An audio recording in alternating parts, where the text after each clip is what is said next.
তৌকি এখন আপনাদের সামনে সংক্ষিপ্ত বক্তব্য রাখবেন। ওয়ালিউল্লাহ রাব্বানী তৌকি।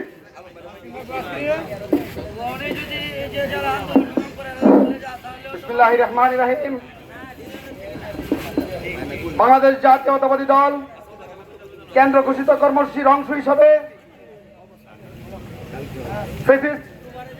শেখ হাসিনা কর্তৃক এবং তার দোসরদের কর্তৃক ছাত্র জনতার উপর গুলির প্রতিবাদে এবং খুনি হাসিনা এবং তার দোসরদের বিচারের দাবিতে আজকের এই অবস্থান কর্মসূচিতে উপস্থিত আছেন বাংলাদেশ জাতীয়তাবাদী দল কিশোরগঞ্জ জেলা শাখার সংগ্রামী সভাপতি, আমাদের আশা আকাঙ্ক্ষার প্রতীক, ভৈরব কুলিয়ারচরের গণমানুষের নেতা জননেতা জনাব শরীফুল আলম আলম ভাই।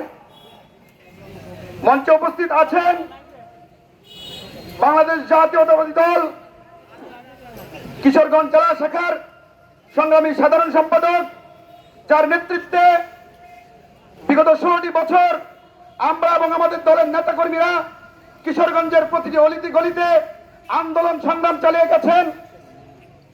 সেই নেতা জননেতা জনাব মাজারুল ইসলাম মাজার মামা।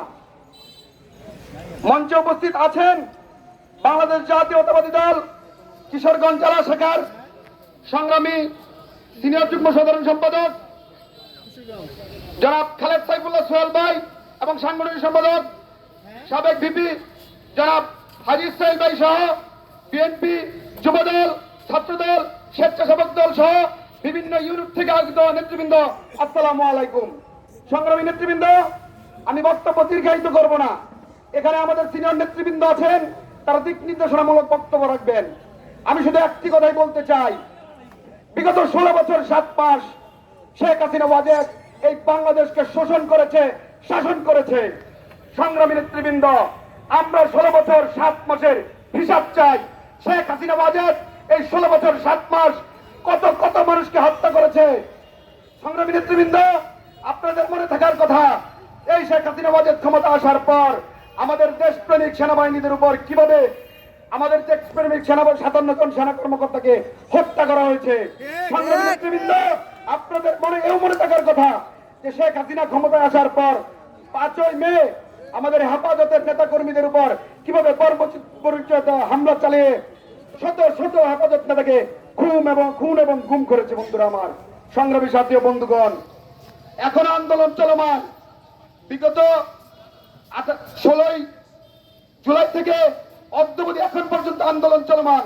আন্দোলন শেষ হওয়ার নয়, কিন্তু বিগত কিশোরগঞ্জের এই শান্তিপূর্ণ কিশোরগঞ্জকে যারা উত্তপ্ত করেছে, এই কিশোরগঞ্জের মাটিতে যারা কুড়াল বল্লম নিয়ে এবং বন্দুক নিয়ে হামলা করেছে, আপনারা তাদেরকে সবাই চিনেন।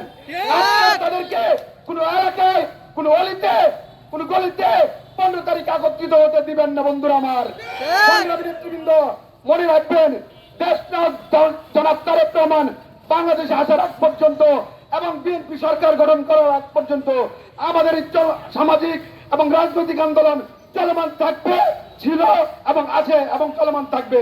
সংগ্রামী নেতৃবৃন্দ, বক্তব্য দীর্ঘায়িত করব না।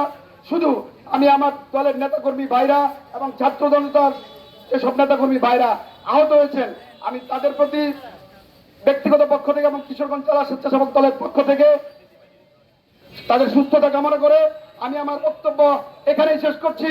বাংলাদেশ জিন্দাবাদ, বাংলাদেশ জাতীয়তাবাদী স্বেচ্ছাসেবক দল জিন্দাবাদ, শহীদ জিয়া অমর হোক, খালেদা জিয়া জিন্দাবাদ, জিন্দাবাদ, জিন্দাবাদ। আসসালামু আলাইকুম।